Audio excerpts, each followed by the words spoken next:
จ้าสร้างแล้วอันนั้นน่ะฮะยังว่าถ้าให้เขาเจ้าพอดนี่ก่อนจริงเดือนนึงเท่าไหร่เราจึงสั่งมาเนาะ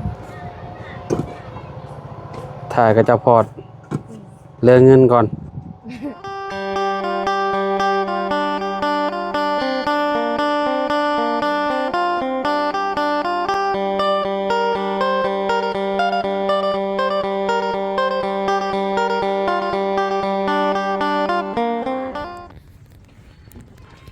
พี่น้องเอ้ยเนาะกราบสบายดีและสวัสดีเด้อพี่น้องเอ้ยเนาะสบายดี โดยว่าไว้เมื่อวานนี่รถเนาะมื้อนี้อยู่นำกันแล้ววันนี้มีหยังน่ะ ตำมี ตำมีขึ้นเรือแต่ซ้ำนี่ หมดแล้ว กินบ่แต่ดนเลย น้องหากมาแต่สอนก็เห็นเขาก็ได้ จะไปซ่อน แม่น เด้น่ะมีอยู่ในอันนั้นน่ะเอาบ่เด้ในรถค่อยน่ะ มาตายใช่ด้วย น้ำยังเดือดอยู่บ่ ด้วยน้องหอก็เจ๊กัน แต่เป็นมีเวียดได้บ่ นะ ได้อยู่เนาะเดี๋ยวไปเอามาให้ก่อนเด้อเอาอันมีมาให้น้องหัวกับน้องมุดก่อนพี่น้องเนาะเพิ่นว่าเพิ่นหากันมาแต่สอนมาบ่ทันซ้ำเดี๋ยวพอดีแหละตามสนามตัวนี้เลยเนาะพี่น้องเนาะเอาเพิ่นสิยินมีอยู่ กินน้ำบ่ มีอยู่ประมาณจักห่อบุ5 6 7ห่อบ่ให้คุณเจ้าได้กินแต่กินบ่เบิดก็เอามาให้น้องเจ้าน้ำลวก3ห่อนี่ก็จะสิกินแล้วบักหลายๆนะ สองหอก็ทำผิด มุด ด้วย มื้อนี้คือได้มาฮอดพี่ มาลิด เอาบ่ได้ไปเวียกบ่มื้อนี้ บ่ บ่มี โดยว่ามื้ออื่นว่าสิไปเก็บมันนะสาว เพิ่นจ้างบ่ โดย วันเท่าใด มื้อละแสน วันละแสน โดย ไปแต่จักโมง ไปแต่ประมาณ6 โมง 6 โมงกลับมา4 โมง โดย ก็พอไปแล้วเนาะปาโต มันสิตกผ้าดังตึมๆมาเลยพี่น้องเอ้ยเนาะคือว่าตกทางบ้านข่อยบ่จักอันนี้เนาะโอ้แถวสวรรค์พุ่นพี่น้องเอ้ยดังตึมๆอยู่มันคึ้มมาเลยได้มื้อนี้น่ะคึ้มคิดว่าบ่รอดมื้อนี้น่ะฝนตกๆแน่นอนเลย ได้บ่ปลาหัว ได้อยู่ได้กุ้ง ได้กุ้งได้แต่กุ้งบ่หมุดคือเป็ด หมุดคือเป็ดดีบ่น้ำบกเติบเลยบ่ แม่น น้ำบกแห้งเลยเนาะ ถ้ารถพอดออกมาแล้วจะให้คนพอด ฮะ ว่าถ้ารถพอดออกมาแล้วให้คนพอด ปลอดใจเท่าใดเขาเอาน่ะ ยังบ่ฮู้คนยังบ่ทันได้ออก ออกมาแต่แซนน่ะ ไปสวนก็ชอบ อ๋อเจ้าสิจ้างกับเจ้าพอดตัวนี้ลงบ่เจ้าอย่าเอาน้ำเท่าใดเด้เนาะ บ่ฮู้คือกัน อืม สิให้เพิ่นกองดินมาพี่แล้วค่อยสิถมตารางเรียนเลย เจ้าสิชวนเข้า แม่น คือแบบว่าดันจากต้นโน้นนั่นลงมาพี่แล้วก็ให้เขาดันเข้าให้กองตารางก็ได้มั้งเขาว่า ได้บ่ ได้สิเป็นหยัง ต้องอันนั้นก่อนเนาะอันนั้น ใหญ่ไหม ออกอันนั้นเนาะ ฮะ สะมันหยัง ใหญ่ไหมใหญ่หยังเด้ น่าจะน่าเจอกัน ติ เตียงหั่น ใหญ่ น่ะ เตียงออกพร้อม แม่น ใหญ่ไหมออกพร้อมให้มันขึ้นประมาณเพียงกันกับตัวน่ะตัวเทิงน่ะ ก็ดันเข้าได้ซะบ่มันจะบ่ได้จริง มันอันนั้นน้อยเนาะห้องน้อยเนาะเดี๋ยวได้จ้ะ ให้เพิ่นดันดินเอามาพี่ละอันนั้นเฮาสิส่วนเขาเอง อ๋อดันให้มันใกล้ๆมองนี้แล้วก็สิชวนเข้า แม่นให้เพิ่นกองดิน ก็ได้คือกันสิเป็นหยังนี่ครูไปใช้มื้อนี่ อยู่เพิ่นละ เพิ่นมาสอนในมื้อนี้เนาะใช่คือเงียบกริบ ต้มน้ำบ่ บ่เรานึ่งข้าว เจ้าสิเฮ็ดได้ทัน ถ้าข้าวเพิ่นสุก รอเพิ่นนั่นนะข้าวแล้วก่อนมันก็เจ้าอย่างแล้ว เนาะ คือเบิ่ง อยากสิย่าง บ่เพิ่นยังอันนั้นอยู่บ่ซะสุกแล้วบ่ข้าว ยังหาก หากันข้าวกินนี่รถโอ้เห็นระบงก่อน กันกันอันนี้มาแล้ว ฮะ อันนี้มาแล้วตะลิด ได้บ่สาว มันฮ้อนแล้วบ่เทกระแลบมาไปเลย ไปเร็วอย่าคิด โอ้บ่ห้องเนาะเจ้าก็ไปเลยกระแลบเบียดพี่น้องเอ้ยก้อนเท่าใดบุ2-3 พันนี่แหละ ก่อน 3,000 แซ่บอยู่บ่ แซ่บอยู่ อืม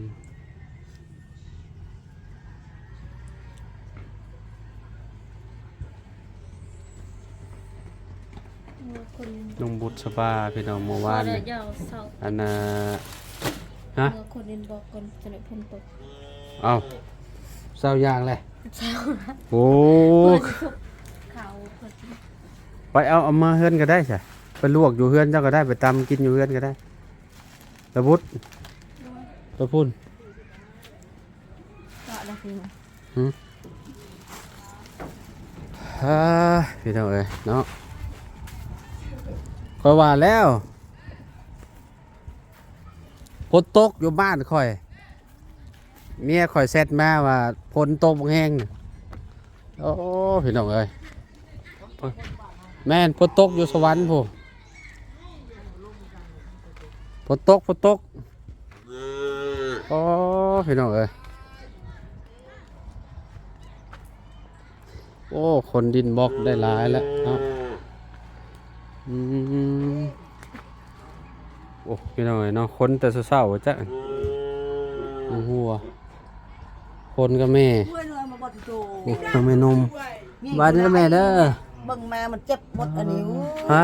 ในเช้านี่ ดินเนอร์ บ้าหดนี่เด่นบอกเด่นบอกนั่น คนดินบล็อก โดย เศร้าผมเมื่อยได้เนาะ สามคนก็แม่ อืม 3 คนคน3 คน อยู่น้ำไปอยู่น้ำไปตุ้ยค่ะ เออ เป็นมึงไงดูเว้ย ใส่เม็ด อืมโอ้ สบายดีบ่เม็ดตุ้ย อืมบุษบาช่องก้อนนี่ก็พอแห้งแล้วนี่เนาะคนไปกองเม่นอยู่พุ่นพี่น้องเอ้ยเนาะอืมคนเขามาไว้อยู่ในพี่ อ๋อก็มานี่เป็นอย่างพวกนั่นก็ล่าง อืม จะทำไอ้วัดอะไร พี่ตุ้ย ไปพ่อมาช่วยอาดวัดอะไร คนแต่เศร้าพุ่นได้ครึ่งหนึ่งแล้วว่านี่ โดยบ่หมด ฮอดได้ครึ่งหนึ่งแล้วนี่คิดว่าได้ครึ่งหนึ่งแล้วนี่ คนแต่เช้า อืม นั่นแหละหนัวเรือหนัวมูแน่นอน ได้ครึ่งหนึ่งแล้วได้อยู่ยังเหลืออยู่ประมาณเท่าไรโบอยู่ในนี้นะโอ้ยังเหลือหลายเติบเลยพี่น้องเอ้ยเนาะโอ้เสียรอบไม่ใช่น่ะโอ้ยมาเอินกันแล้วเลยหัวเอ้ยค่อยๆค้นไปเพราะว่าเพิ่นจิพอดเพิ่นว่าเนาะเพิ่นจิพอดใหม่พี่น้องเอ้ยเนาะพอดมองนี้แหละนี่เพิ่นไถลงให้บ่ฮู้ว่าเพิ่นสิเฮ็ดได้บ่เนาะแท็กเตอร์นะใช่ก็เจ้าว่าเจ้าสิเฮ็ดไว้ได้ก็ ให้คนพอกิน ฮะพอดเฮาใส่ หัน เอาเทิงพุ่นก็เจ้าสิเอานำเท่าใดเด้เนาะ คือกัน แพงเติบแล้วข่อย ก็จะให้เพิ่นดันดิน ดันไปว่าอยู่ใส่ ก็น้องก็สิเพิ่นเขาตอนนี้ ดันไปกองแม่นอยู่พุ่นบ่ นี่ให้เพิ่นดันเขาเขาว่านี่ใหญ่ใหม่นี่ก็ได้ดอก แม่นพี่น้องเอ้ยเนาะเพิ่นว่าสิดันดินหม่องนี้ลงหนองหัวว่าเนาะบ่สิเอาเข้าตารางพี่ว่าซั่นมีหนุ่มกับคนซอยกันพี่น้องเอ้ยเนาะคิดว่าปีนี้ว่าสิบ่ได้เฮ็ดแต่ว่าก็ได้เฮ็ด บุษบามื้อนี้ได้เวียกได้บุษบามื้อนี้ไปซอยน้องหัวได้เหรอมื้อนี้มันเป็นพันพุ่นเนาะเพิ่นสิเบิดหากันเลยครึ่ง ไปเช่า คนไปคนมาแล้วก็บ่ได้ไง เคยสร้างคนเป็นชายไอ้ เอ ตั อเอ่อบุตรคนได้จะก้อนเหรอบุตรหึแน่นอยู่ได้พี่น้อยเดนบองนี่ถือว่าแก่นอยู่แดดมาแล้วโอ้แข็งแห้งเลยน้องบุตรน่ะบุตรสบา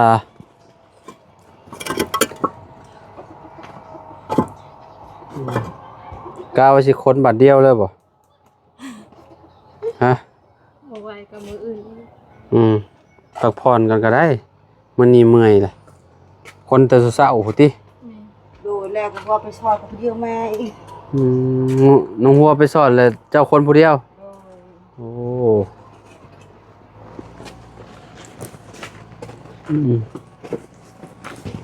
คนสอนน้องหัวก่อนจะก่อนใช่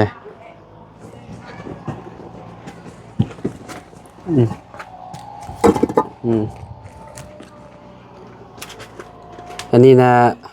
ประมาณเกือบ10 โลต่อ2 ก้อนเกือบ10 โลได้พี่น้องเลย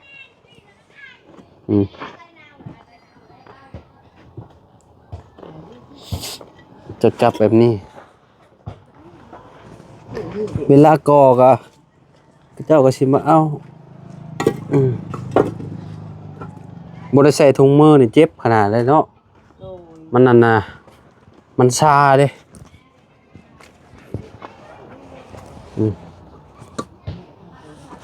2 ก้อนนี่นักเด้พี่น้องนี่ผูกอ๋อท่อ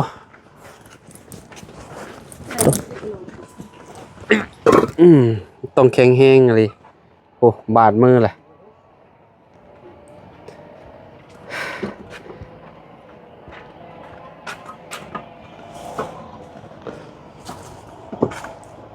คนประมาณ2 มื้อก็แล้วแหละปล่อยพ้นไป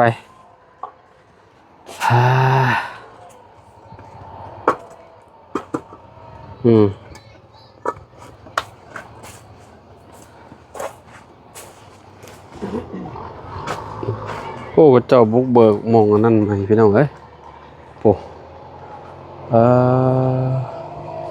รถชวนมันใหม่ทางนั้นป่ะเจ้าสร้างแหละอันนั้นน่ะฮะ ยังว่าถ้าให้เขาเจ้าพอดนี่ก่อนจึงเดือนหนึงเท่าไหร่เราจึงสั่งมาเนาะ ถ่ายกับเจ้าพอดเรื่องเงินก่อน งานที่ไทยชวน เจ้าเอาเป็นล้านหัวจ้ะ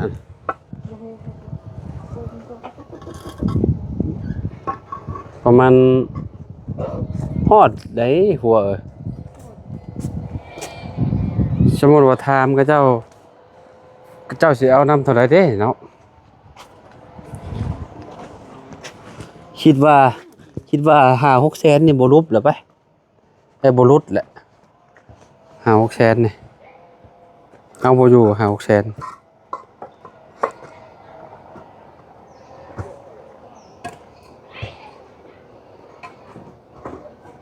และ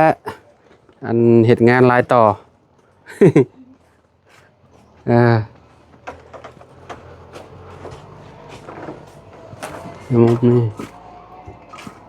โป้ก่อนี่ล้างปังแง่เลยเบลอเลยอันหันค่าปะเนี่ย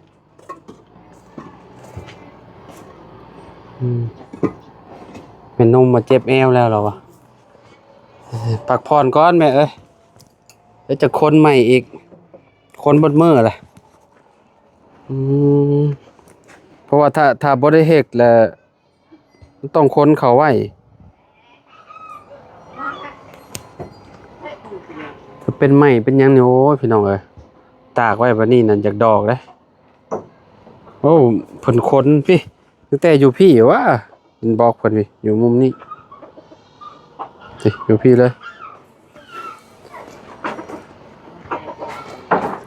ชะบากับมื้อนี้เห็นมาพี่มื้อนี้มาได้เวียกซะเราก็ได้ซอยน้องหัวเพิ่นพี่น้องเอ้ยเนาะ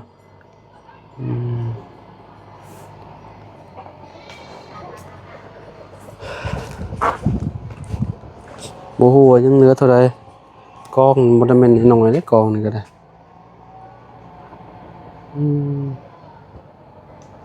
เหลืออยู่เป็นหลายร้อยอยู่โอ้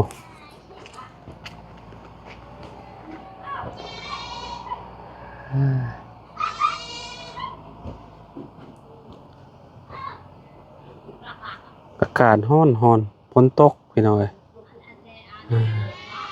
ทางบ้านพุ่น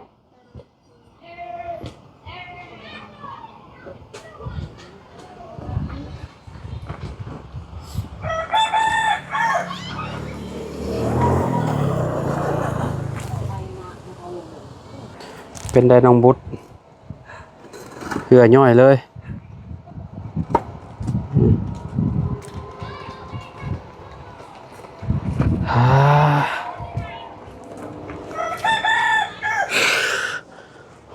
ฮ้อนพี่น้องเอ้ย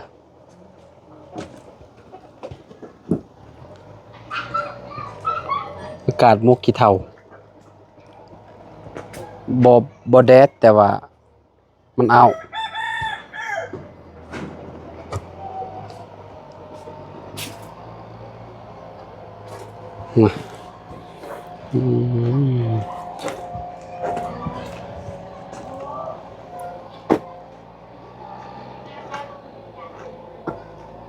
น้องบุตรนี่ยกสองอันนี่สบายเลยเหรอ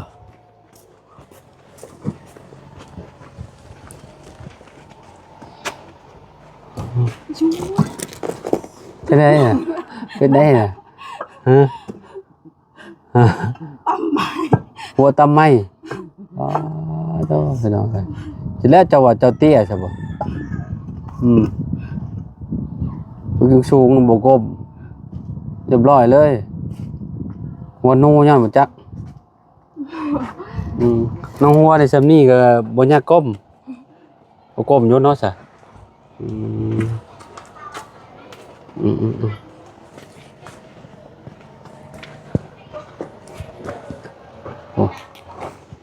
โอ้นี่ก็จะเฮ็ดติดกันเลยเนาะ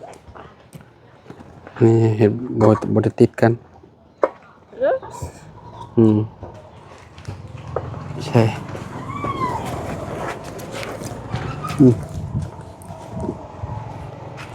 อาบุตรไป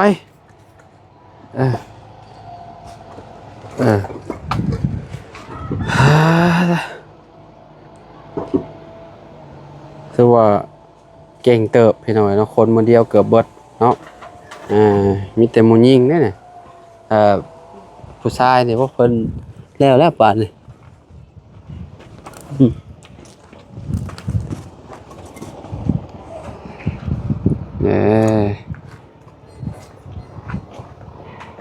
ถ่วมหัวเช็ดบุตร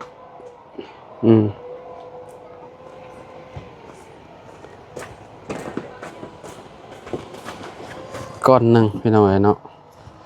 ก้อนหนึ่งผสมก้อนหนึ่งดินโอ้ก้อนหนึ่งผสมก้อนหนึ่งเอ้ยดิน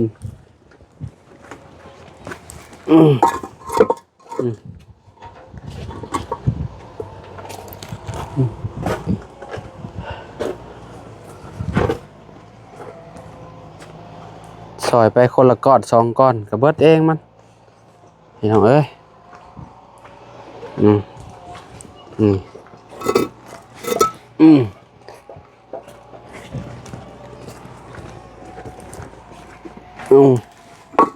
อืมเฮ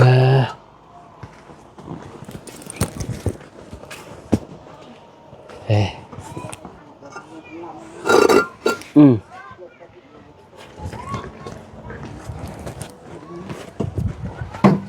อืมอืมโอ้เหนื่อยย่อยย้อนได้มีนุ่มพักผ่อนแล้วมาไหว้ละเรานอนจะพักผ่อนก่อนพี่น้องเอ้ยเนาะเย็นๆจังคนดีมันจะบ่เมื่อยหัวเอ้ยอืม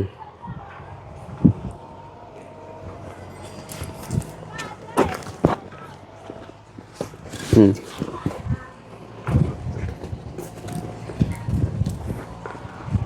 ไอ้อืม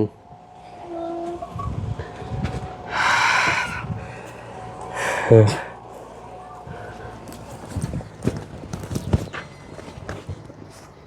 โอ้ติดอืม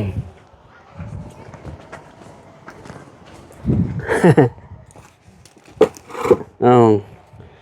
โอ้พอวันนี้พักก่อนจังหน่อยเฮ้ยพี่น้องเอ้ย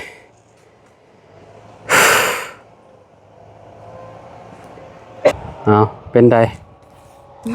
คนบ่จักร้อยเลยเจ้ากล้าว่าจักร้อยเลยจนนี่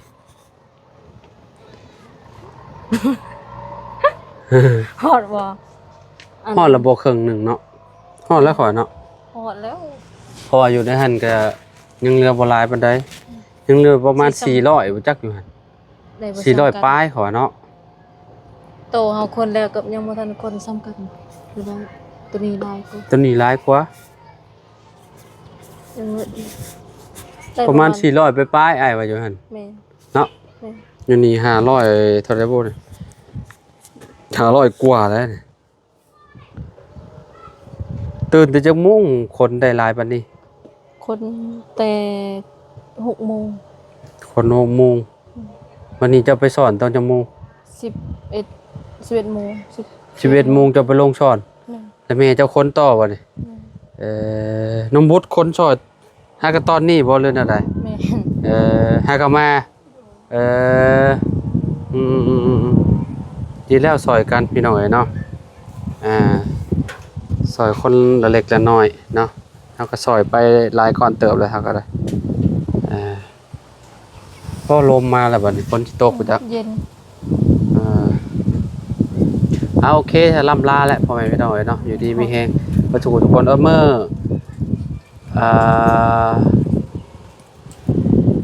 เอาให้กับเจ้าอันนี้ก่อนบ่ โดย ให้กับเจ้าไอ้พอร์ตลงนี่ก่อนบ่ แล้วจังสิสั่งเช้าบ่ แม่น รอเบิ่งเงินก่อนบ่ แม่น เอ เพิ่นเงินเหลือเท่าใดแล้วก็สิสั่งเซาแล้วก็เซา สั่งเสาหนึ่งต้นเท่าไหร่ฮะหัว น้องเซาสั่งเซาตัวนี้ต้นหนึง5เซนซี่แต่ว่าสิเอายาว4เมตร 500,000ตัวนี้500,000 แม่นจะเอาอัน ต้อง น่าสิจองยาว4เมตรก็บ่ฮู้ว่ามันสิเท่า เพราะว่า500,000มีระหว่าง500,000 500,006เนาะ แม่น เพราะว่าความยาวมันต่างกันเด้อืมพวกทรายพวกหยังนี่ก็แพงอยู่เด้พี่น้องเอ้ยเนาะคันว่าเอารถน้อยๆเนี่ยก็สิบ่แพงบ่ได้ดอกหักล้านกลัวาๆขึ้นไปอยู่แล้วคิดว่า